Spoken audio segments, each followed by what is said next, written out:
Hi everyone, how is it going? This is Dipanjan from Frisco Meditation, and I just wanted to quickly share that the next 7 or 8 days are high energy days. This is celebrated in India as the 9 glorious nights, and the energy at this time is naturally high. So if you are in a meditation practice, or if you have any practice of deep breathing or kriya, then this will be a time when you should not miss. I'm trying very hard to not miss my practice. And at the same time, I wanted to talk a little bit about love as it came to me today.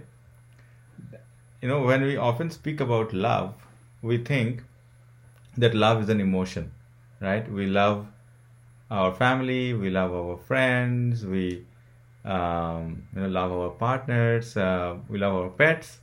So there are people and entities in our life that we love. We sometimes even love a hobby.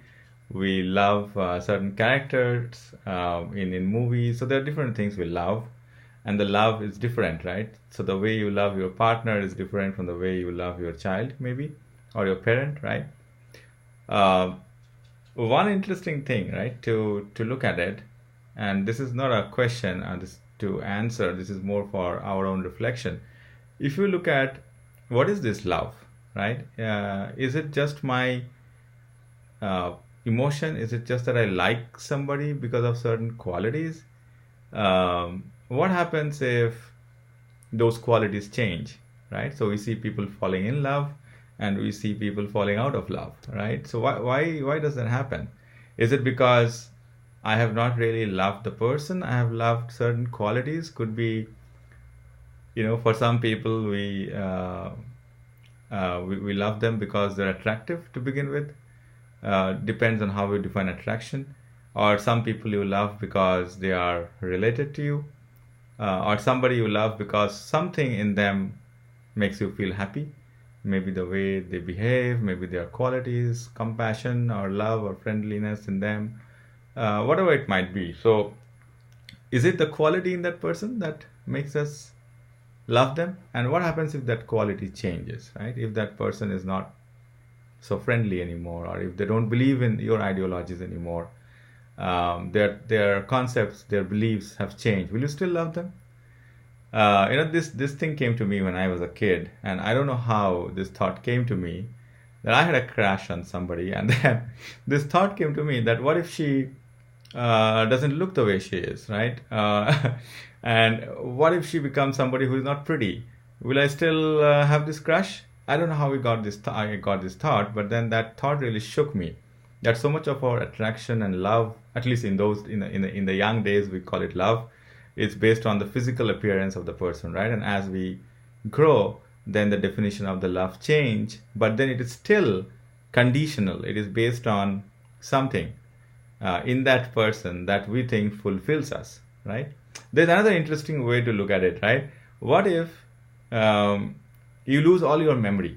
You don't remember anyone anymore, right? And God forbid that happens, but just consider this for a moment. You have forgotten completely who everyone is. Then is your love for them gone? Because you can't recall why you know them? Obviously, yes.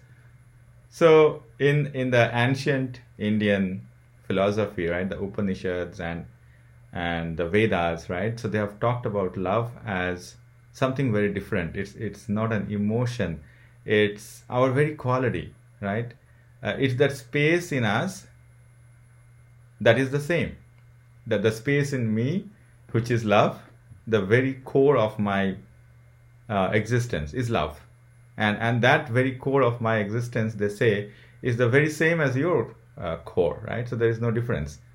That's where we have sprung out from, in a way, right?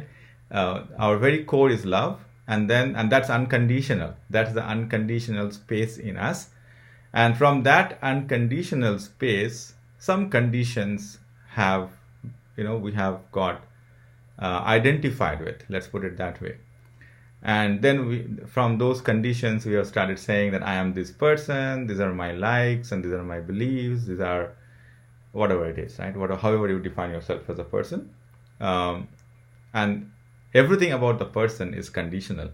The love of a person is conditional, but the love of that core in us is unconditional, right? And from that unconditional space, if I look at you, and if I am able to see that at the core of you is also the same as the core of me, then it's no more an emotional love. It's not a romantic love. Maybe it's a romantic love, but it's not an emotional love, right?